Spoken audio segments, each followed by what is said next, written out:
আল্লাহ আসমান বানিয়েছেন, কেউ ভুল ধরতে পারে নাই। শুধু অবাক হচ্ছে পৃথিবী থেকে 13 লক্ষ গুণ বড় সূর্য। আল্লাহু আকবার বলেন। সূর্যের সামনে পৃথিবীটা মার্বেলের সমান, আবার সূর্যের পর আরেকটা আছে যেটার সামনে সূর্য মার্বেলের সমান। এভাবে শুধু খুঁজবেন আর অবাক হবেন, কেউ ভুল ধরতে পারে নাই।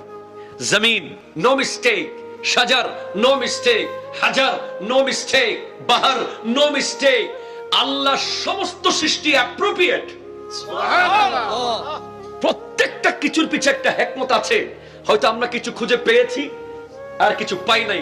আর আল্লাহর গোটা সৃষ্টি জগতে, প্লিজ কনসেন্ট্রেট, যা কিছু আল্লাহ বানিয়েছেন সব কিছুর সৌন্দর্যকে এক পাল্লাই দিলে, সব কিছুর অ্যাপ্রোপ্রিয়েশনকে এক পাল্লাই দিলে, সব সৃষ্টির মধ্যে সর্বশ্রেষ্ঠ সুন্দর, আজিম, হাসিন, জামিল, মুমতাজ, আসাফ আমার দয়াল নবীর সৌন্দর্য। জোরে বলেন সুবহানাল্লাহ। আল্লাহ যা কিছু বানিয়েছেন সব কিছুর সৌন্দর্য একদিকে, আমার নবীর সৌন্দর্য সবার উপরে। 63 বছরের জিন্দেগিতে পৃথিবীর কোন বিধর্মী মনীষীও যার লাইফে 63 সেকেন্ড ভুল বের করতে পারে না। এজন্য আল্লাহ তাআলা ইরশাদ করছেন, লাকাদ কানা লাকুম ফি রাসূলিল্লাহি উসওয়াতুন হাসানাহ। তোমাদের জন্য তোমাদের নবীর কাছে আছে উমদা নমুনা, উত্তম বৈশিষ্ট্য। আপনি কোন সাইড খুঁজবেন নবীজির?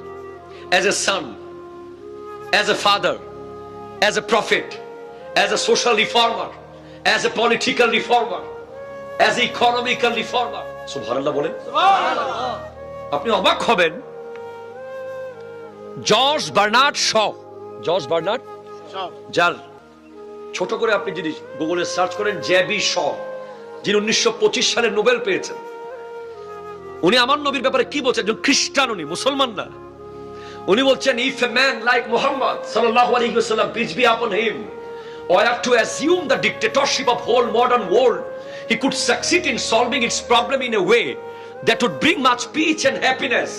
যদি মুহাম্মদ সাল্লাল্লাহু আলাইহি ওয়াসাল্লামের মতো কোন একজন ব্যক্তি এই পৃথিবীর বর্তমান সময়ের গোটা পৃথিবীর দায়িত্ব নিয়ে নিতেন, তাহলে পৃথিবীর প্রতিটা গলিতে গলিতে শান্তি নিশ্চিত করে ছাড়তেন। সুবহানাল্লাহ।